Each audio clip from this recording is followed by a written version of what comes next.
Supreme Tea, Supreme Judge.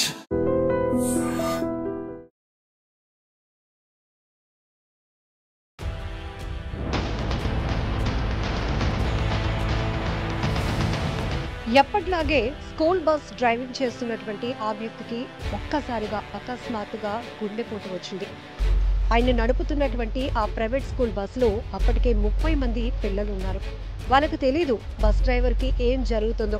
Driver uncle steering పట్టుకొని drive చేస్తున్నాడు, bus వెళ్తుంది, కాసేపట్లో మనం స్కూల్కి వెళ్ళిపోతాము అనే కేరింతలు కొడుతూ అల్లరి చేస్తున్నటువంటి పిల్లలు ఒకవైపు, మరొక వైపు ఆయనకు వచ్చినటువంటి ఆ గుండెపోటును చెప్పుకోవటానికి కూడా మాటలు రాలేనటువంటి పరిస్థితిలో ఉన్నటువంటి వ్యక్తి. మాటలు కానీ ఈ దృశ్యాలు చూస్తుంటే ఏదో సినిమాల్లో జరిగినట్టు అనిపిస్తుంది కదా, కాదు. విజయవాడలో జరిగినటువంటి ఈ ఘటన ప్రతి ఒక్కరి కంట కన్నీళ్లు పెట్టించింది, హృదయాలను చలింపజేసింది. ఎందుకంటే ఒకవైపు అమాయకత్వంతో ఉన్నటువంటి పిల్లల అల్లరి, మరొక వైపు బాధ్యతతో కూడినటువంటి ఈ పిల్లల బాధ్యత, ఈ స్కూల్ బస్ని నడుపుతున్న బాధ్యత కలిగినటువంటి ఆ వ్యక్తికి ఒక్కసారిగా వచ్చిన గుండెపోటు. అయితే రామవరపాడు సర్కిల్ నుంచి గుణదల వైపు వెళ్తున్నటువంటి ఓ ప్రైవేట్ స్కూల్ బస్సు అకస్మాత్తుగా ఒక 2 వీలర్ను ఢీకొట్టి అక్కడ ఉన్నటువంటి డివైడర్ను కూడా బలంగా ఢీకొట్టింది. ఏంటి, స్కూల్లో పిల్లలు ఉన్నట్టున్నారు, బస్ డ్రైవింగ్ చేస్తున్న పర్సన్ ఏదో ఇబ్బంది పడుతున్నాడు అని అక్కడ సర్కిల్ దగ్గర విధులు నిర్వహిస్తున్నటువంటి ట్రాఫిక్ పోలీసులు గమనించి పరుగున ఆ బస్ దగ్గరికి వెళ్ళారు. వెళ్ళేటప్పటికే అతను గుండెపోటుతో అలా ఆ నొప్పి భరించలేక పడిపోయాడు. ఇమీడియట్గా అతనికి సిపిఆర్ చేసి హాస్పిటల్కు తరలించడంతో ఆయన ప్రాణాలతో బయటపడ్డాడు. మరొక వైపు చాకచక్యంగా సమయస్ఫూర్తితో వ్యవహరించిన ట్రాఫిక్ పోలీసుల వల్ల పిల్లలకు ఎలాంటి ప్రమాదం లేకుండా పెద్ద ప్రమాదమే తప్పిందని చెప్పుకోవాలి.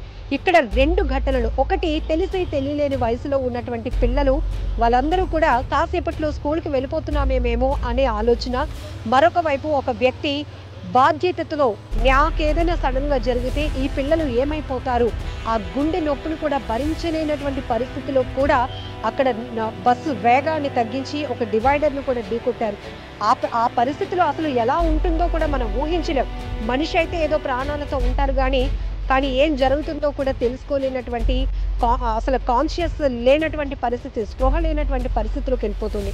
ఒకవేళ కనుక అక్కడ ఈరోజు భగవంతుడే ఉన్నాడు, ఆ పోలీసుల రూపంలో పెద్ద ప్రమాదాన్ని తప్పించాడు, లేకపోతే ఆ స్కూల్ బస్సులో ఉన్న పిల్లల పరిస్థితి ఏంటి, లేకపోతే రోడ్డుపై వెళ్తున్న వారి పరిస్థితి ఏంటి, ఒక్కసారిగా బస్సులు అదుపు తప్పిపోతే, డ్రైవరు అలా పడిపోతే ఏమవుతోంది, రన్నింగ్లో ఉన్నటువంటి వెహికల్ గుద్దుకుంటే మిగతా వాళ్ళకి ఏం జరుగుతుందో కూడా మనం చాలా ఘటనలో చూసాం. అది ఊహించడానికి చాలా భయమేస్తోంది. కానీ విజయవాడలో జరిగినటువంటి ఈ ఘటన ఇప్పుడు సోషల్ మీడియాలో వైరల్ అవుతోంది. నిజంగా పోలీసుల్ని ప్రతి ఒక్కరూ ప్రశంసిస్తున్నారు.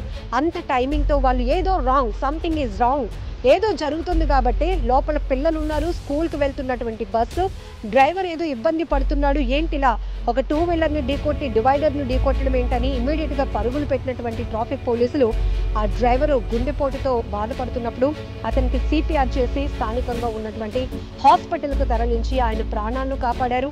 ఇటు స్కూల్ బస్సులో ఉన్న 30 మంది పిల్లల ప్రాణాలను కూడా కాపాడారు. నిజంగా ఈ పోలీసుల సర్వీస్కి మన అందరం కూడా 2 చేతులు జోడించి నమస్కారం చెప్పాల్సిందే.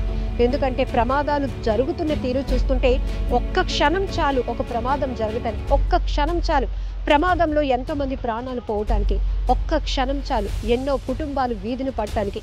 ఇలాంటి క్షణాలే కొన్ని విషాదంగా మారుతుంటే మరికొన్ని చోట్ల మాత్రం నిజంగా అది గాడ్ గ్రేస్ అనుకోవాలా, ఏమనుకోవాలో తెలీదు, పిల్లల అదృష్టం అనుకోవాలో తెలీదు, కానీ అక్కడ లేకపోతే ఆ గుండెపోటుకు గురైన డ్రైవర్ డెడికేషనే అనుకోవాలో, అతను బాధ్యతాయుతంగా పనిచేసిన దానికి దేవుడిచ్చిన బ్లెస్సింగ్ అనుకోవాలో తెలియదు, కానీ చాకచక్యంగా ఆ ప్రమాదం మాత్రం ఆగింది. అక్కడ టైమింగ్ అది చాలా ఇంపార్టెంట్. పోలీసులు మాత్రం సమయస్ఫూర్తితో వ్యవహరించి పెద్ద ప్రమాదాన్ని తప్పించారని చెప్పుకోవాలి. నిజంగా ప్రస్తుతం ఉన్నటువంటి సమాజం దేనికి ప్రయారిటీ ఇస్తుంది? ఆర్థిక సంబంధాల చుట్టూ మాత్రమే తిరుగుతుంది. మళ్ళీ ఎన్నికలంగానే చాలా విరక్తి కలుగుతాం. మంచి అనిపిస్తుంది కదా, లేడీస్ కూడా ఛాలెంజింగ్ జాబ్స్ చేసినప్పుడు చాలా బాగుంటది. ట్రాఫిక్ అసిస్టెంట్స్ గా నియమించిన ట్రాన్స్జెండర్స్ అందరితో సాల్యూట్ చేయించుకుంటున్నారు. ఫుడ్ డెలివరీ ఇవ్వటానికి వెళ్ళినటువంటి డెలివరీ బాయ్ అనిల్ పై కళ్ళ ముందు